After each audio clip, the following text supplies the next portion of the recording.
अत्तवादी है। हम लोग अत्तवादी किसान हैं, जो अत्तवादी ये लोग जो गद्दी पे बैठ के प्रचार कर रहे हैं ये अत्तवादी है। जो इनके खिलाफ बोलता है ओपोजिशन वो भी अत्तवादी है। वो पाकिस्तान चला जाए ऐसे ऐसे बयान दे रहे हैं लोग। ऐसा बोलना चाहिए इनको।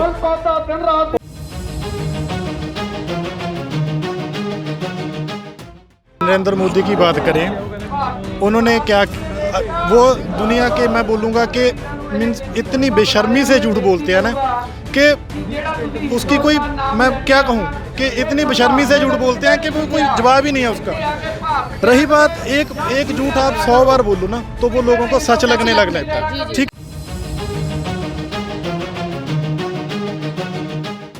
ਆਮ ਹਰੇ ਆਏ ਨੇ ਜਦੋਂ ਕਿਸਾਨ ਦੀ ਸੰਘੀ ਹੱਥ ਟਿਕਿਆ ਨਾ ਅਕਾਲੀ ਨਾ ਕਾਂਗਰਸ ਨਾ ਕਮਿਊਨਿਸਟ ਕਿਸੇ ਪਾਰਟੀ ਦੇ ਕਿਸਾਨ ਨਹੀਂ ਆਏ। ਇਹ ਕਿਸਾਨ ਆਮ ਹਰਿਆ ਨੇ ਕਿਸੇ ਪਾਰਟੀ ਦੇ ਕਹਿਤ ਨਹੀਂ ਆਏ। ਇਹ ਜੋ ਮਹਾਰਾਜ ਜਦੋਂ ਕਿਸਾਨ ਦੀ ਸੰਘੀ ਸਾਹ ਆਉਣਾ ਬੰਦ ਹੋ ਗਿਆ, ਸਾਨੂੰ 60 ਸਾਲ ਹੋ ਗਏ ਹੀ ਚੱਲਦਿਆਂ ਨੂੰ। ਨੌਜਵਾਨ ਬੱਚਾ ਤੁਰਿਆ ਨਹੀਂ ਸੀ। ਹੁਣ ਨੌਜਵਾਨ ਬੱਚੇ ਨੂੰ ਜੋ ਪਤਾ ਲੱਗ ਗਿਆ ਵੀ ਜਿਹੜਾ ਸਾਡਾ ਭੁੱਖਾ ਸਾਡਾ ਖਤਮ ਹੋ ਰਿਹਾ ਉਹ ਕਿਸੇ ਪਾਰਟੀ ਦੀ ਕਹਿਤ ਨਹੀਂ, ਆਪਣੇ ਆਮ ਹਰਿਆ ਨੇ ਕਿਸੇ ਪਾਰਟੀ ਨੂੰ ਫੇਰਾ ਨਹੀਂ ਜਾਂਦਾ ਇਹਦਾ। ਅਸੀਂ ਆਪਣੇ ਆਪ ਆਏ ਹਾਂ।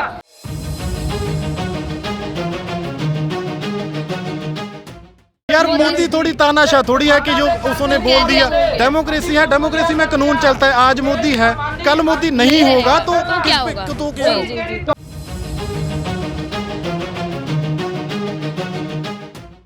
खन्ने पटियाले बटाला अंमृतसर आन के झोना जोड़ा वा उस बाणीए ने उन्होंने को 900 रुपये में खरीद के इतने आन के 1800 रुपये में बेचा। वो 900 रुपया किहदी जेब च पाया? डानिया बानिया की जेब के इस मोदी ने पाया।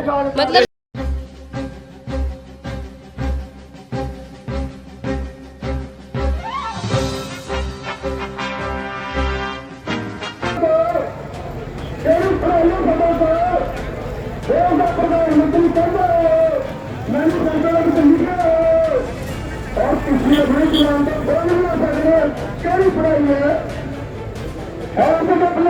अस्सलामुअलैकुम नाज़रीन, आप देख रहे हैं नूरानी खबरें और मैं हूं आपके साथ गुलफ्शन अंसारी।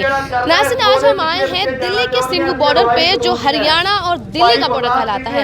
नाज़रीन, इस बॉर्डर पे बीते 6 दिनों से किसान अपनी मांगों को लेकर प्रदर्शन पर है। सरकार की मुखालफत कर अपनी मांगों के लिए अपनी आवाज़ बुलंद कर रहे हैं। इस सर्द मौसम में भी बीते 6 दिनों से सरकार तक अपनी आवाज़ को पहुँचाने के लिए लगातार प्रदर्शन कर रहे हैं। उनकी एक ही मांग है कि उनके लिए बनाए गए कानूनों को उनके मुताबिक किया जाए। जानते हैं यहाँ के किसानों से क्या कुछ उनकी राय है, लेकिन इससे पहले नाज़रीन हम आपको बता दें कि अक्सर लोग कहते हैं आपका इस्लामिक चैनल है तो आपको इस तरह की खबरें नहीं दिखाना चाहिए।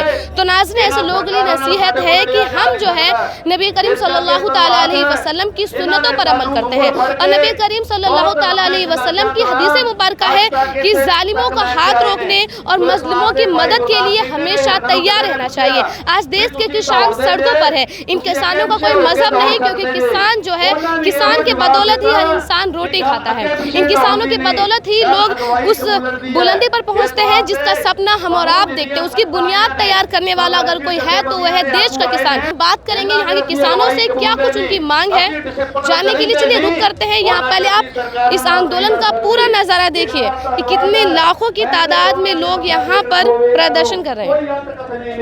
एक तेरे संत का रूप देखना होवे दसां नौ दी कित कमाई करने वाले आ लोग जेड़े संत कह सकते हैं इन्हां नूं आपां मत्था टेक।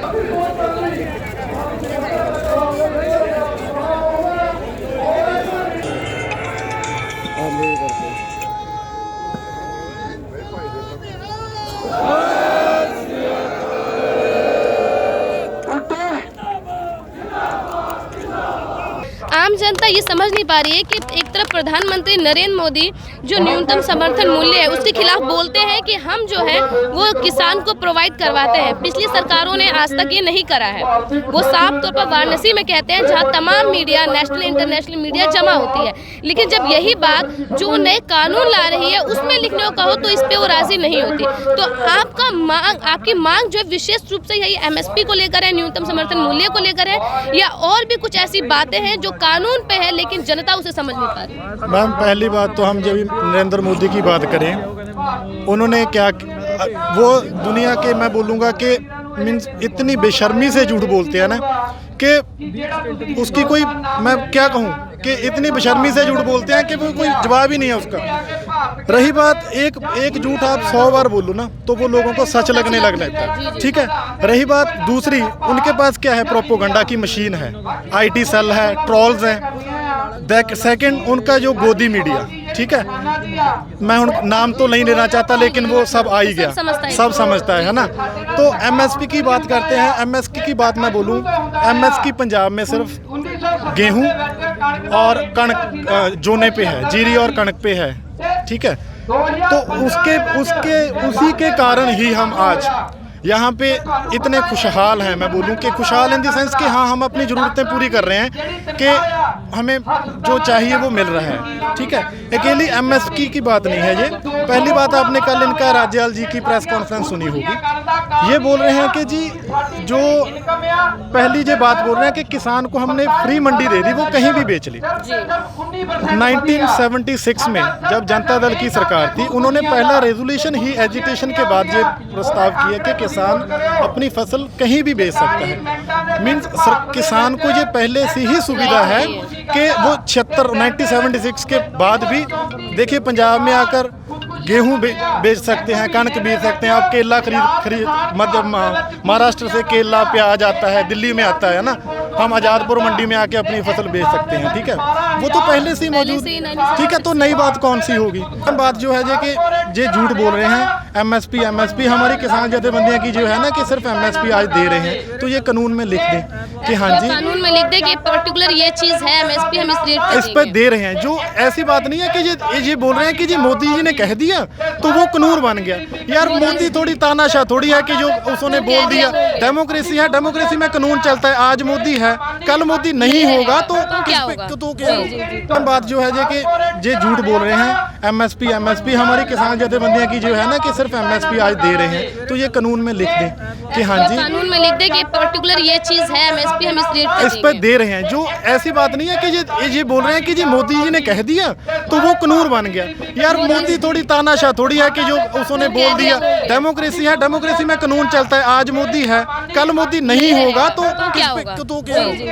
सबसे पहले हम बात करते हैं ये जो आंदोलन को जिस तरह से दबाया जा रहा है उसके बारे में। जिस तरह से मोदी सरकार के सिपा सलारों ने जिस तरह के आरोप और प्रत्यारोप की राजनीति शुरू करी है, इस आंदोलन को कांग्रेस से जोड़ने की कोशिश करी है, सबसे पहले आप उसके बारे में बताएं। जो मोदी सरकार कांग्रेस को जोड़ रहा है ना, बिल्कुल कांग्रेस ਦਾ ਰੂਲ ਨਹੀਂ ਇਹਦੇ 'ਚ। ਇਹ ਕਿਸਾਨ ਆਪ ਹਾਰੇ ਆਏ ਨੇ। ਜਦੋਂ ਕਿਸਾਨ ਦੀ ਸੰਘੀ ਜੱਥ ਟਿਕਿਆ, ਨਾ ਅਕਾਲੀ ਨਾ ਕਾਂਗਰਸ ਨਾ ਕਮਿਊਨਿਸਟ ਕਿਸੇ ਪਾਰਟੀ ਦੇ ਕਿਸਾਨ ਨਹੀਂ ਆਏ। ਇਹ ਕਿਸਾਨ ਆਪ ਹਾਰੇ ਆਏ ਨੇ, ਕਿਸੇ ਪਾਰਟੀ ਦੇ ਕਹੇ 'ਚ ਨਹੀਂ ਆਏ। ਇਹ ਜੋ ਮਹਾਰਾਜ ਜਦੋਂ ਕਿਸਾਨ ਦੀ ਸੰਘੀ ਸਾਹ ਆਉਣਾ ਬੰਦ ਹੋ ਗਿਆ, ਸਾਨੂੰ 60 ਸਾਲ ਹੋ ਗਏ ਹੀ ਚੱਲਦਿਆਂ ਨੂੰ, ਨੌਜਵਾਨ ਬੱਚਾ ਤੁਰਿਆ ਨਹੀਂ ਸੀ। ਹੁਣ ਨੌਜਵਾਨ ਬੱਚੇ ਨੂੰ ਪਤਾ ਲੱਗ ਗਿਆ ਵੀ ਜਿਹੜਾ ਸਾਡਾ ਭਵਿੱਖ ਆ ਸਾਡਾ ਖਤਮ ਹੋ ਰਿਹਾ, ਉਹ ਕਿਸੇ ਪਾਰਟੀ ਦੀ ਕਹੇ ਨਹੀਂ, ਆਪਣੇ ਆਪ ਹਾਰੇ ਆਏ ਨੇ, ਕਿਸੇ ਪਾਰਟੀ ਨੂੰ ਫੇਰਾ ਨਹੀਂ ਜਾਂਦਾ ਇਹਦਾ। ਅਸੀਂ ਆਪਣੇ ਆਪ ਆਏ ਹਾਂ। आपकी मेन जो है मुद्दे क्या हैं और किस बिना पर आज सरकार से देश के 32 संगठन किसान के वो बात करने वाले हैं? हम इस बात पर आए हैं यहाँ कि मोदी कहता मैं तुझको एक ऑप्शन दे दिया, खुली मंडी की। जी खुली मंडी। हाँ, जो MSP वो पंजाब में और हरियाणा में चलती है, यूपी में, बिहार में और जो जितनी स्टेट है वहाँ MSP नहीं है। वो कहता जी बढ़िया कानून है, वहाँ लागू करके दे लवे। ये बढ़िया कानून उसका होगा, क्योंकि ये देखा गया है कि ये उसका बढ़िया कानून हो तो फिर बिहार वाले, यूपी वाले, पंजाब हरियाणा में जीरी क्यों बेचने जाए, वहाँ लागू कर दे। ये वो गलत कानून है, वहाँ नहीं चलता, इसीलिए लोग पंजाब हरियाणा में जाते हैं ना। ये लोगों को बुद्धू बनाता है। जो किसान का बेटा पढ़ लिख गया है वो अब इस बातों को समझने लगा है कि सरकार की नीतियाँ क्या है और क्या एग्जैक्टली होना चाहिए धरातल पर। जो सरकार की नीतियाँ, जो सारा बच्चा है पढ़ लिख गया है, मजदूर का, किसान का बच्चा सारे डॉक्टर बन गए हैं, वकील बन गए हैं, MLA BS से PhD करके। उन लोगों को आप लोग क्या नसीहत देना चाहेंगे जो सब्जी विक्रेता वो ये कह रहे हैं कि किसानों का ये आंदोलन नाजायज है क्योंकि इनका फायदा सिर्फ पंजाब और हरियाणा तक ही सीमित है? यानी MSP की जो बात आप लोग कर रहे हैं वो सिर्फ 2-3 राज्यों तक ही सीमित है, बाकी राज्यों को इसका नुकसान हो रहा है। आपने जो बॉर्डर सील कर रखे हैं इसके लिए हम तो कहते हैं जो दूसरे स्टेट के लोग हैं, या उसको 1000-1100 की बिकती है, उसकी भी 1800-1900 को बिकनी चाहिए। हम तो उसकी मदद के लिए आए हैं। ये हमारी 1900 में जीरी बिकती है, वो गरीब किसान है, वो भी किसान हमारा भाई है, उसकी 1100 में क्यों बिके, उसकी भी 1900 में बिकनी चाहिए। 1900 में बिकनी चाहिए। खड़े हैं तो नाज़रीन, आपने साफ सुना कि यहाँ के किसान जो है वो सरकार से न्यूनतम समर्थन मूल्य की बात कर रहे हैं, उस मूल्य की जिसकी बात तो सरकार करती है, लेकिन धरातल पर जमीनी हकीकत क्या है इससे वो किसान अछूते रह जाते हैं जो इसके बारे में कुछ नहीं जानते। कई किसानों का यहाँ पर दो तरफा फैसला भी देखा गया कि देश में एक किसान तबका वो है जो इस न्यूनतम समर्थन मूल्य का समर्थन कर रहा है, तो दूसरा तबका वो है जो ये कह रहा है कि ये धरना बॉर्डरों को सील करना कहीं ना कहीं बहुत ज्यादा है और इससे जो है हमारी खपत, हमारी उपज का नुकसान हो रहा है। ऐसे लोगों के लिए यहाँ के लोगों ने ये अपील की है कि उनकी ये मांग सिर्फ उनके तक सीमित नहीं है, क्योंकि अगर ये एमएसपी पूरे देश में लागू होती है तो कहीं ना कहीं इसका फायदा जो है उन किसानों को भी मिलेगा जो इस एमएसपी दर के नीचे नहीं आते थे। यानी कि राजस्थान के बाद मध्य प्रदेश और महाराष्ट्र जैसे किसानों को भी अब इसका लाभ मिल सकता है अगर सरकार इनकी ओर तवज्जो दे। आज होने वाली मीटिंग में क्या कुछ बातें सामने आएगी ये तो वक्त ही बताएगा, लेकिन क्या कुछ रियायतें बन पाती है, क्या किसानों और सरकार के बीच का रास्ता क्या निकलता है, हम इसके बारे में जरूर बात करेंगे। देश का प्रधानमंत्री खुद एमएसपी की बात करता है तो आप ये बात जरूर उठा सकते हैं कि उसे इम्प्लीमेंट क्यों नहीं किया जा सकता और कानून में इसे क्यों नहीं जोड़ा जा सकता। मैडम, जो एमएसपी की बात है ना वो इसमें ऐड नहीं की गई है, उसमें लिखा नहीं गया है, वो कहने की बात है। ਇੱਥੇ ਆਵਾਜ਼ ਨਹੀਂ ਸਾਫ਼ ਆਉਣ ਡਈ, ਸਾਨੂੰ ਬਿਹਾਰ ਬਣਾਉਣਾ ਚਾਹੁੰਦੇ ਆ, ਪੰਜਾਬ ਹਰਿਆਣੇ ਨੂੰ ਬਿਹਾਰ ਤੇ ਯੂਪੀ ਬਣਾਉਣਾ ਚਾਹੁੰਦੇ ਆ। ਜੇ ਉੱਥੇ ਐਮਐਸਪੀ नहीं है, ਸਬਜ਼ੀ ਪਰ ਕਿਹੜੇ ਐਮਐਸਪੀ ਮਿਲਦੀ ਹੈ ਮੈਡਮ? ਜੇ ਉੱਥੇ ਸਬਜ਼ੀ ਪਰ ਐਮਐਸਪੀ ਹੈ ਨਹੀਂ। ਜੇ ਉੱਥੇ ਇਹਨਾਂ ਦੀਆਂ ਸਰਕਾਰਾਂ ਨੇ ਉਹ ਕੋਈ ਨਹੀਂ ਐਮਐਸਪੀ ਦਿੰਦੀਆਂ, ਉਹ ਪੰਜਾਬ 'ਚ ਕਿਉਂ ਆਉਂਦੀਆਂ? तो ये कि एमएसपी क्या है और क्यों इसे पूरे देश में इम्प्लीमेंट किया जाना चाहिए, लागू किया जाना चाहिए, ना कि सिर्फ हरियाणा और पंजाब तक सीमित रहे, ताकि आपके साथ तमाम राज्य के और किसान जो है वो शामिल हो पाए। इधर सिर्फ पंजाब और हरियाणा में एमएससी जो है और किसी देश में एमएससी नहीं है, किसी राज्य में नहीं है। किसी राज्य में नहीं है। ये बोलते हैं कि जो हमारी जिम्मेदार फसल है कहीं बेच सकता है, कहाँ फसल बेचेगा? जब एमएससी खत्म कर दे फसल का क्या रेट मिलेगा कहीं जाके? ये सारे किसानों को ना गुमराह किया जा रहा है।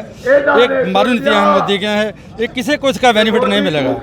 हम इसका विरोध कर रहे हैं, देखो दिल्ली में सारे, लेकिन हमको इसका कोई बेनिफिट नहीं मिलेगा। कि जिस तरह से प्रदर्शन को दबाने की और जिस तरह की खबरें शुरुआत में चलाई गई थी, शुरुआत में ये पाया गया था कि मुस्लिम संगठन हो या कोई संगठन हो वो आपकी मदद के लिए आ गए थे, लेकिन ऐसे लोगों को भी एक जिहादी जैसे प्रोपेगेंडे और आप लोगों को जैसे सिख कम्युनिटी जो सामने आई थी प्रदर्शन करने, सरकार की मुखालफत करने, ऐसे लोगों को खालिस्तानी टेररिस्ट जैसे शब्दों से मतलब तारुफ कराया गया था। आप लोगों को एक लक़ब दिया गया था कि ये खालिस्तानी समर्थक है।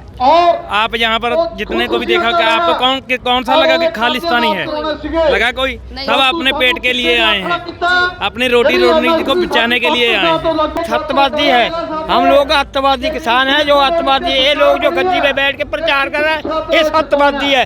जो इनके खिलाफ बोलता है ओपोजिशन वो भी अत्तवादी है। वो पाकिस्तान चला जाए ऐसे ऐसे बयान दे रहे हैं लोग, ऐसा बोलना चाहिए इनको। वो भी देश का माल का उसने जन्म लिया है, यहाँ पर वो बाहर से नहीं आया, इधर का ही है। कि उनको जो इनके खिलाफ बोलता है उसको अत्तवादी बोल देता है, पाकिस्तानी बोल देता है। जी जी।